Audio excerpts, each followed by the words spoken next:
Hello, my name is Chelsea and I'm an alcoholic. I feel really honored to be in this room. I know there's a lot of time in this room, which makes me kind of nervous to know that there's so much time, but I'm also very, very grateful at the same time. I know I don't have a ton of time, but I guess I'll just start with what it was like. I was brought up in Maryland, in the East Coast, and I come from a really conservative Catholic family.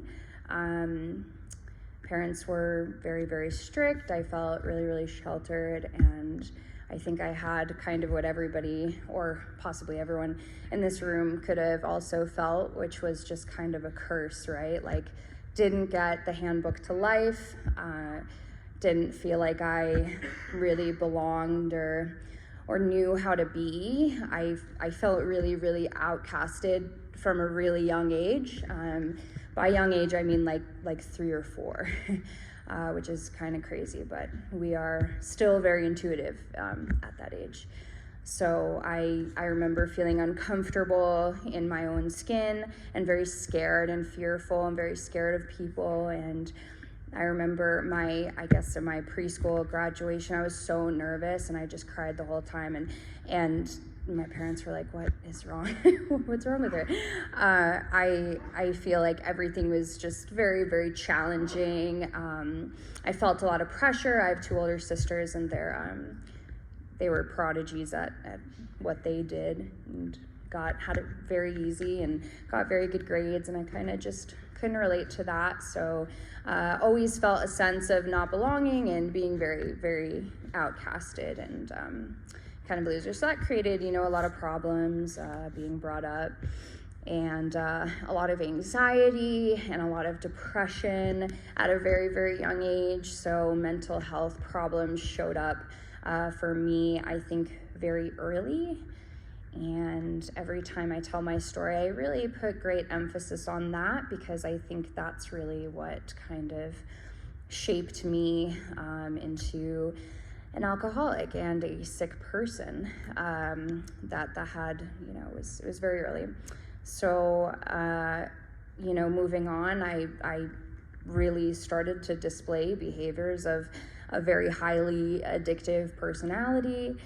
Behavioral issues. I was very angry at everybody because I just felt very, very left out. So I began to realize that I couldn't drink like everybody else also at a fairly young age. I know there's younger, but around 17 was when I realized that I didn't drink like other people. I kind of noticed that not everybody was getting sick, every single night that they partied and weren't blacking out and getting, very out of control. And then I started to kind of self-sabotage and go on a spiral of self-hatred and the behaviors, while I was drinking definitely followed, and that didn't help. Didn't help how I felt about myself. I really didn't. I tried going to college. It didn't work out. It wasn't really my thing because I think I was, very, very sick. So as I continued my journey, I really want to focus on what it's like today because I don't have a lot of time, and there is so much more to talk about what's going on today than there was back then. So I think we can all kind of war story, but I. My alcoholism went on for about 10 years between the age of 17 and 28. And a lot of back and forth, a lot of relapsing, a lot of failing.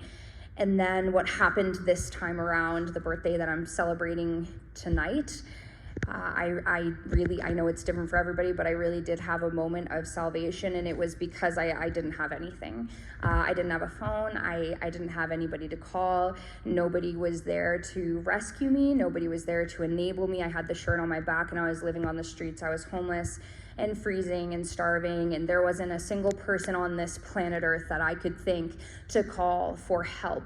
And it was the best thing that had ever happened to me in my life, actually, because that was the first time I finally looked within myself and realized what I was doing, and I feel that my higher power showed up for me in that moment, even though I had completely lost my faith in any higher power throughout my entire last run of my alcoholism. So I did have that moment, and it changed everything.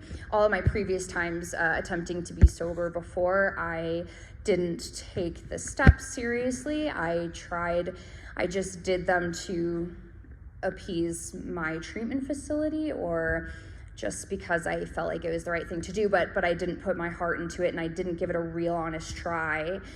And this time, I literally remember the moment that this came to my mind. I was sitting in treatment, and I thought to myself, like, what a concept. I thought, well, what if I just like actually put everything into this and see what happens? Because at this point, I literally can't go any lower, and I have absolutely nothing to lose. I did it, kicking and screaming and kind of disgruntled, because at that point I felt like nothing was going to be able to help me if I had tried, everything before. So I did everything the opposite of what I did in my past attempts. I did absolutely everything differently, down to a science. So I put everything into these steps, and I got a sponsor, and she was fantastic. And she took me through those first 12 steps within my, early sobriety, my first year.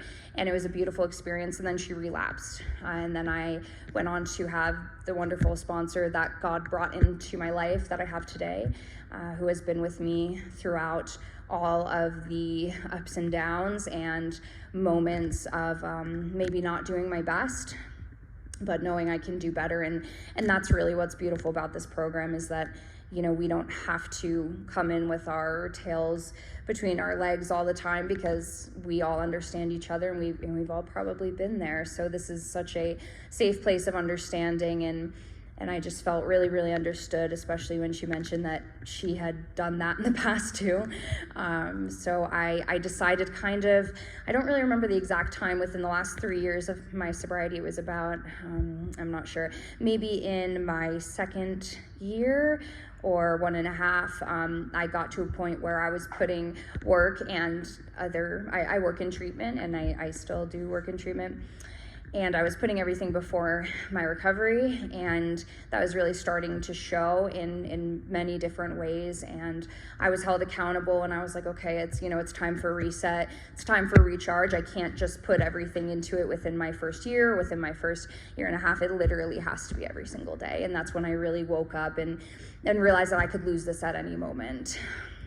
It's very difficult when your job is helping other people stay sober, but you can't do it for yourself sometimes, because you don't really leave, that cup is not very full for yourself. You just kind of pouring from an empty cup. So I really hit that realization recently, and that was a big wake-up call for me. Now I really have a better understanding of what it means to be in recovery, and to be a woman of recovery, and to live by those principles. I didn't get sober to be the same person that I was when I was drinking. I became sober so that I could build a new woman from scratch, and that's exactly what I did. I always tell people this time around, I didn't actually know the real definition of integrity. I looked it up in the dictionary. I never knew what that meant. I had heard people saying it, but it never really registered. And then I saw it, and I was like, wow, what a wonderful thing to have, that you could live with, being able to go to sleep at night, just feeling good about yourself, and feeling like you did the best you could that day, and you lived with integrity, and you didn't hurt others, and you didn't talk about them behind their backs and do things to people that hurt you. So I started kind of building this identity that I had obviously never had in the past whatsoever. And I kind of put all these values together, and I said, this is the woman I want to be, and this is what I feel in my heart is who I am. So I had a list of values, and I practiced them, and I decided that was what I wanted to be. And I never thought I would be successful. I was never good in school. I was never conventionally intellectual or book smart or anything like that. And my chosen career path and my career passion came to me within these 3 years as well. And it just was a no-brainer. Working in treatment was my calling for sure. It was the one thing that I knew a lot about and I was very passionate about, and that I could see myself coming in every day, day in and day out, and doing and not getting tired of. And it's not for everybody. A lot of people feel like it's just, a chill kind of hangout thing. It's not. It's very grueling, and you really have to be careful. So now, instead of having that kind of hurt my sobriety and come before my sobriety, I've turned that around as an incentive to make sure that my foundation in my sobriety is stronger than ever, because I am working with other people, but I need to show up for myself first, stronger than anything else when you're working with other people that are in need, day in and day out. I've achieved many things that I never thought I could achieve within the last 3 years. I finally put a car in my name, and it feels, it seems small, but it's really big to me, especially when you didn't think you'd even, live to see 30. So I have a place of my own. I can show up to work every day, which feels really, really good.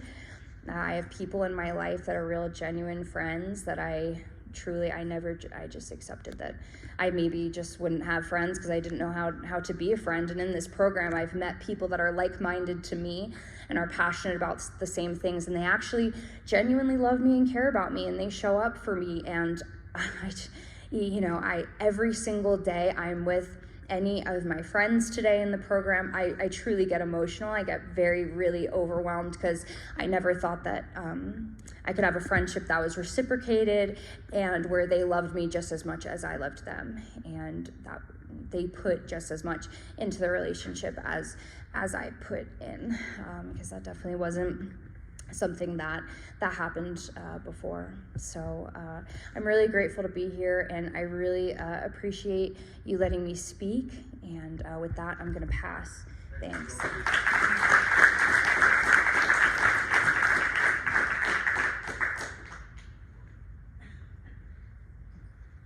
What a great job.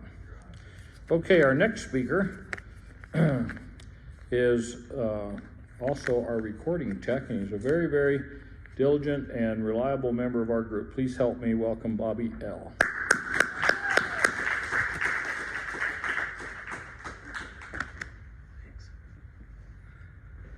Hello, my name is Bobby and I'm an alcoholic. My sobriety date is May 11th, 2019. I wish I can say that that's my only date, but that's not my story. I have a sponsor, my sponsor has a sponsor, and I was always, I was raised as, in a decent family. It was broken, but it was decent. I was born in Palm Springs, California, and my dad was a masonry contractor, so that's all I knew. I mean, there was a lot of stuff behind the scenes that I was not aware of, and it seemed normal, but it wasn't normal that I was in a different school every 6 months, because they would divorce and separate and go back and forth and between Lake Havasu City and Palm Springs. And, I just thought it was the normal kind of life. And I remember,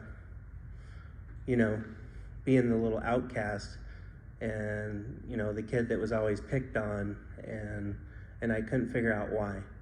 So I associated with just my brother. He remembers a lot of the story that I don't. I think I probably blocked out a lot of it.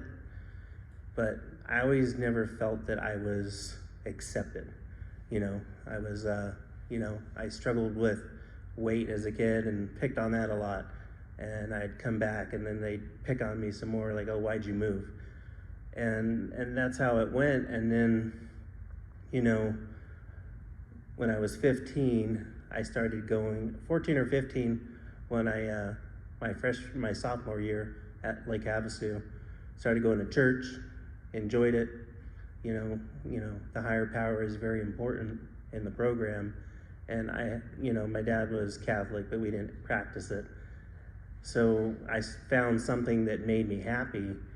And then, things kind of shifted, and I didn't like what was being said. There was a lot of talk about hell and damnation. And so I kind of walked away. I'm like, well, this solution's not making me feel much better. And then I went to, my journey started. I was at a family birthday party, and I asked my uncle, I said, where's the soda with the cooler with the soda? And he said, oh, it's over in the blue one. And I opened it, it was just Bud Light. And he said, just drink it. I won't cuss, but he says, don't be a little B word. And I'm like, and I drank it, and it was awful. I didn't like the way it tasted, but I just did what I needed to do. And I was on the football team, and I think a couple weeks later was at a football party, and there was a keg party, and I drank. It was awful, but it got me that, as you hear, that sensation where I arrived. I was calm, I was collective, I was able to talk to people, I was able to do what I needed to do, and that's where my journey started. And I didn't know then, but I definitely knew that I wasn't drinking like normal people. As it says in the book, I eventually developed that allergy of the body, and I just couldn't drink like normal people. And that's how it went on. And one time I remember drinking at school, and the kid next to me was drinking too, and he got nailed and got sent to the principal's office. So I always at the point where I was always at the right place at the right time. And when you first start drinking, it's fun, and then there's fun with problems, and then it's just problems. And my story, it continued on, and then, I went to Alaska, and it was my first time on an airplane, and that's when I decided that's what I wanted to do. So at 19, I'm living with my dad, and I decided to go to flight school, and I was finally home alone for the first time, and that's when my drinking took off. And that was my first geographic, and that was out to Tulsa. And then I started getting all sorts of problems. It wasn't like law problems, but just it was getting really, really bad, and a bad relationship. And so I decided to transfer out here to Prescott, which was another geographic. And then, that's my journey. That's kind of what it was like. And somehow, some way, I started getting good grades, and it was kind of, there was so many warning signs. I joined a fraternity, and then during pledge week, I was taken aside, and they said, well, you can't be with us anymore because you drink too much. And I just thought it was normal. So I started catching all these resentments, and asked to leave there. And then in 2004 is when the law problems happened, and that was when I got my first DUI, and that's when I was like, oh shit, flying is down the toilet. So I reported it like I was supposed to, and just kept going. And then that year I got another DUI, and then a felony arrest, which was dismissed. And it's kind of funny how that happened. We got out of jail and then rented an airplane, flew to Havasu, and got thrown in jail for burglary the next day. So it's just, everything was just happening in such a negative way. And that happened in 2004. Things got suspended and revoked in 2005. I withdrew from college, and then just went on binge drinking, got into another relationship, and we had 2 kids. And 2007, had a big fight, got thrown in jail again. And then my first experience with AA, or not with AA, because after 2004, after I caught some heat, I went to the AA, and that's where the seed was planted. And then 2007 was my first treatment center, which was an outpatient, Betty Ford in Palm Springs. And I don't know how I managed it, but I got like 12 months, 15 months. And then one day after work, thought it was a good idea, go do some more drinking. And I did that for another 10 years. And her and I got married and divorced eventually. And then got in another relationship, had another son, got married. And you know, that's how it went.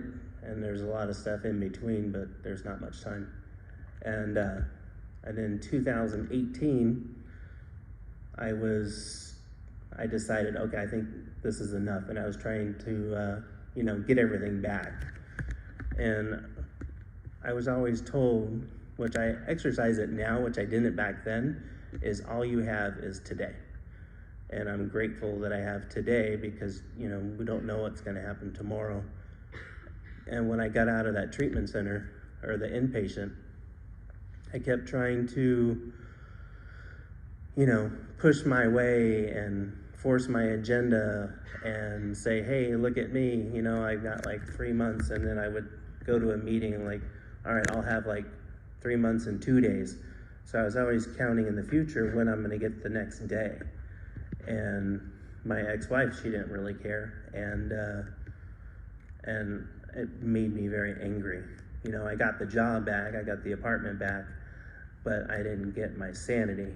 I did partial steps. I never really did the program like I was supposed to, never went to meetings.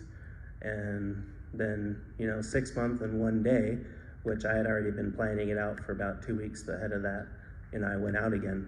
And that's when the real problems for me started happening. It's just, I was drinking at work. I was drinking every day.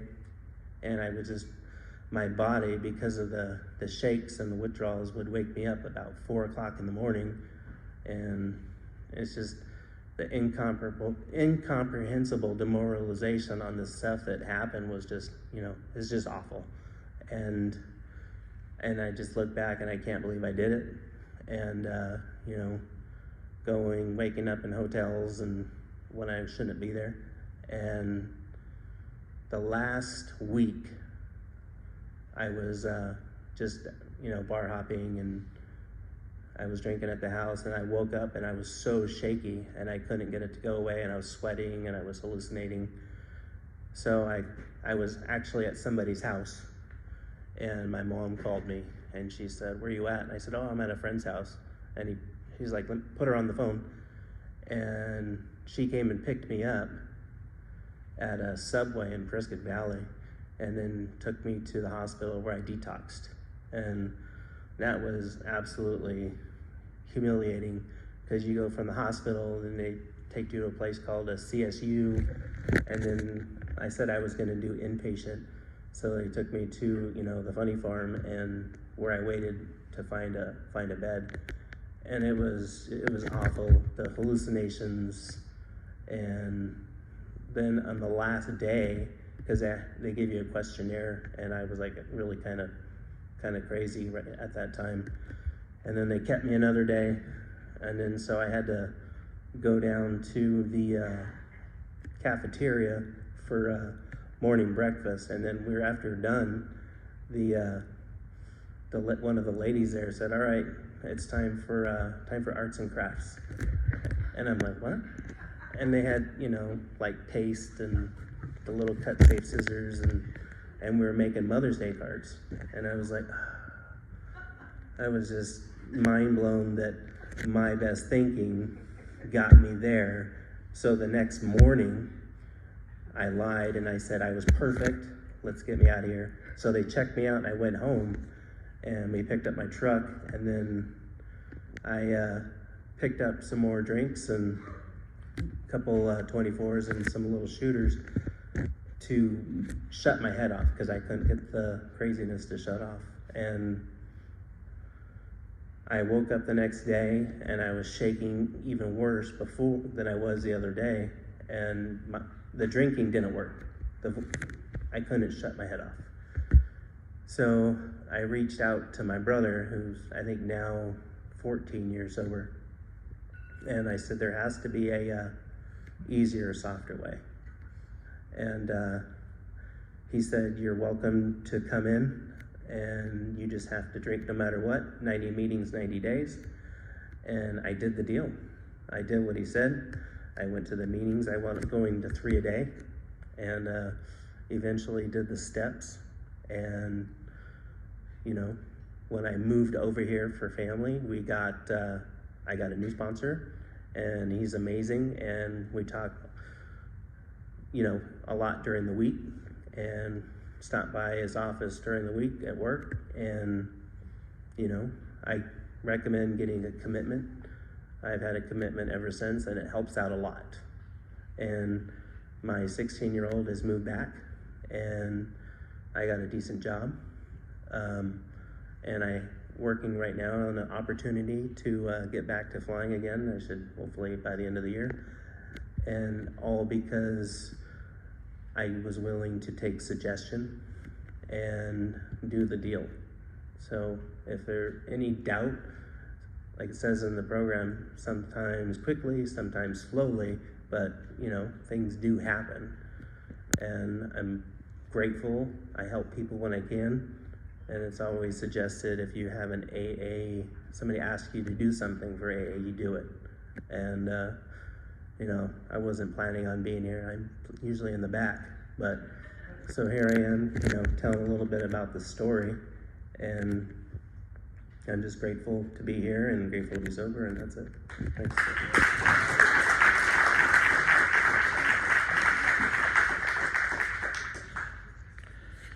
Okay, this next young lady, I was sitting in a meeting with her about 5 years ago, and I heard her share in a new meeting, and I thought, man, this girl gets this. She really understands. So I've been waiting a long time to hear her give a talk, and I'm very excited. So please help me welcome Autumn F.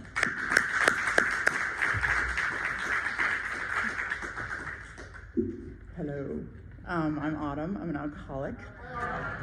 I'm super grateful to be here. Thank you, Curtis, for asking me to speak. I've been avoiding Rarely and Mike Bennett for 6 years because I just know if I show up to this meeting a lot, they're eventually going to ask me. So I've just been avoiding this meeting, but somehow they got me, and I don't say no to AA. So but now, like today, it's really cool. I'm not as afraid of public speaking as I was in the past, and I feel like that's like one of the promises God gave me of taking away the fear of people, because that's what that is, right? You're like afraid of what the other people think, and I have a disease of like perception, and my disease like tells me all kinds of stuff. But where do I start? So my parents were kind of like hippies, and I lived in a motorhome for most of my childhood, and we would travel around in it. And it felt like almost like my parents were drug addicts, but they didn't do drugs. Like they were like that. We just lived in a motorhome, and it was like kind of trappy, and we just drove around to like relative after relative, and so it was really interesting for me. I didn't really have like a sense of identity, and my alcoholism. I hated myself. From a young age, I was super depressed. And when I was about 13, 14, we ended up moving to Cottonwood, just like right over the hill. And I found alcohol. And I remember when I drank, I used to be really shy, like cripplingly shy. And when I drank, it was like people liked me, and I just felt okay.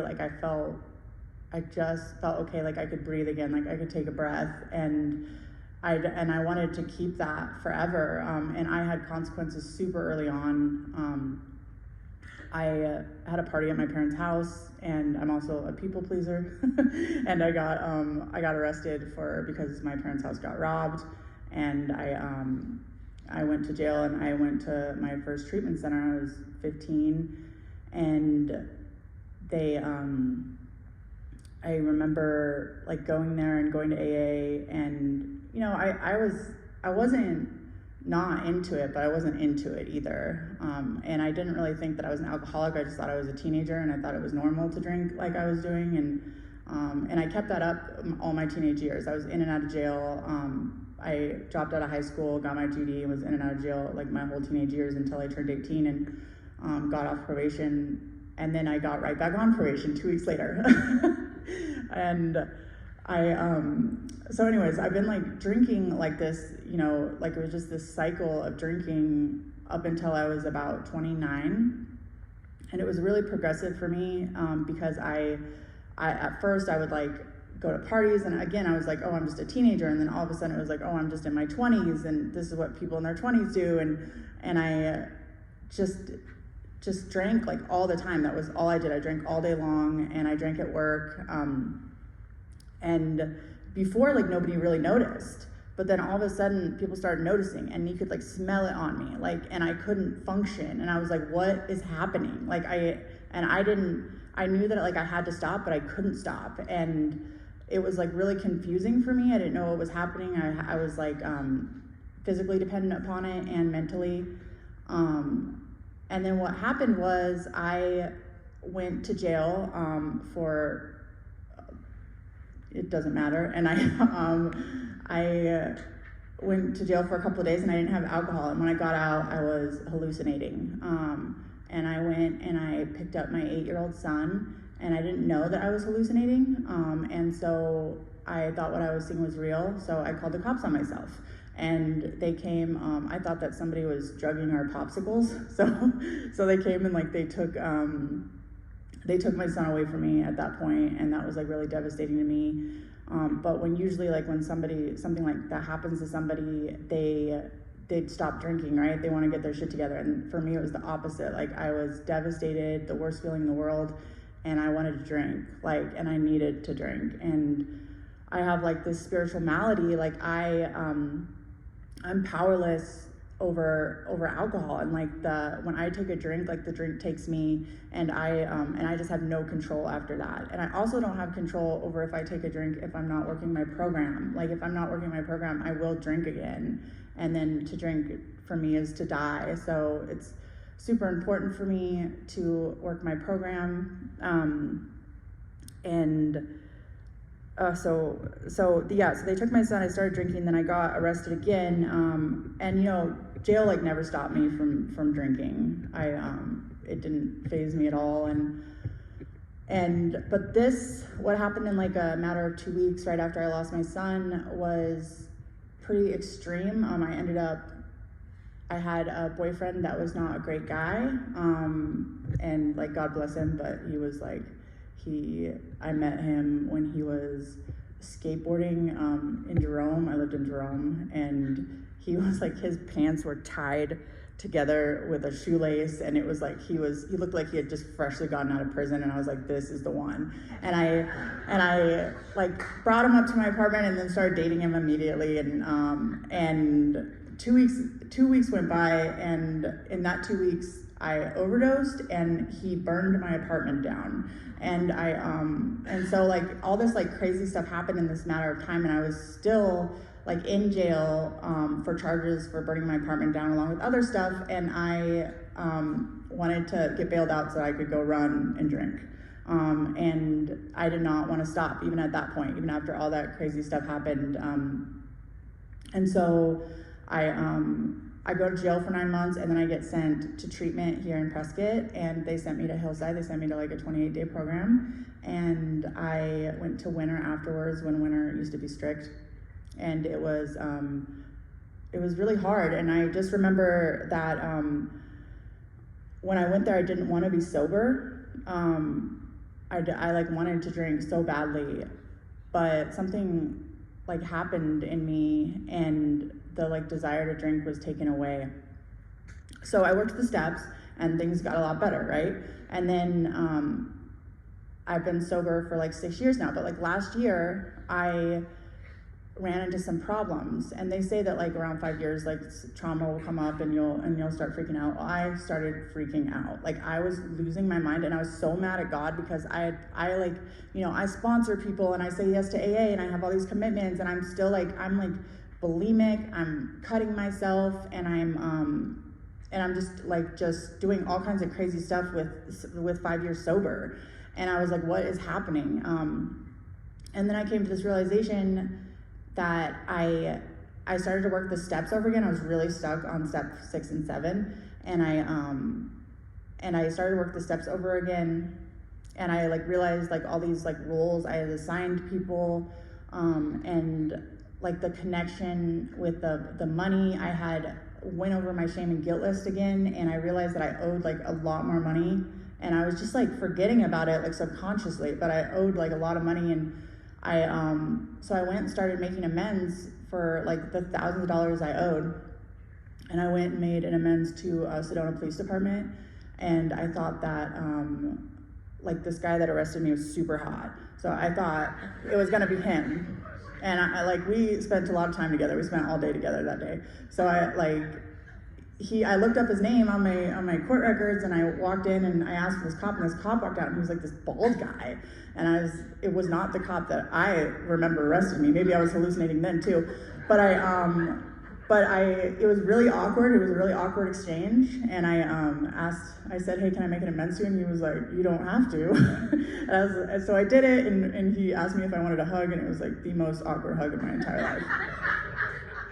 And then I went and made amends at a restaurant that I used to work at, and I stole like $1,000 from them. And when I called them to see if we could meet up, the lady was like, oh, if you want a job, you're hired. And I was like, well, actually, I stole $1,000 from you. And I was taught to like ask them once if they want it, and then if they say no, ask them again, and if not, then leave it. So I asked her, and she was like, no, you don't have to pay it back. And so I was like, okay, well, I'd really like to. And she was like, oh, well, if it's for your program. And I was just like, oh my God, please. And so I like sent her this $1,000, and I'm like, my alcoholism is going wild. It's like, you're gonna be poor, you're gonna be broke, you're not gonna make it. Like, and I paid that, and I can't tell you like how free I am today. Like, I'm so free of anxiety and fear, and I sponsor people, and I'm a better sponsor because of it. I have like 3 sponsees here today, which I'm like, it makes me, and my beautiful son is here. I got my son back about a couple months ago. He like came to live with me, and it just makes me so like incredibly happy. I thought that, you know, he was living with his dad for a while, and I knew that was like the right thing at the time, and it was like really hard for me to not like fight for him, but I knew that was the right thing, and just to have him like heals like a place in my heart that I like could not imagine. Like, God's like given all of this to me, and when I went over my steps again, I really like started doing my morning meditation and really focusing in on it and asking other people how they meditate, and like doing different types of meditations. I went to a retreat that I go to every year, and that's why I met my new Al-Anon sponsor, who I love. And I love like going to retreats and doing all that stuff, and I just love AA. It's given me so much. It's given me such a life, and I'm just so grateful to be here. What was I gonna say? Yeah, so a sponsee told me today, if there's no work, there's no sanity.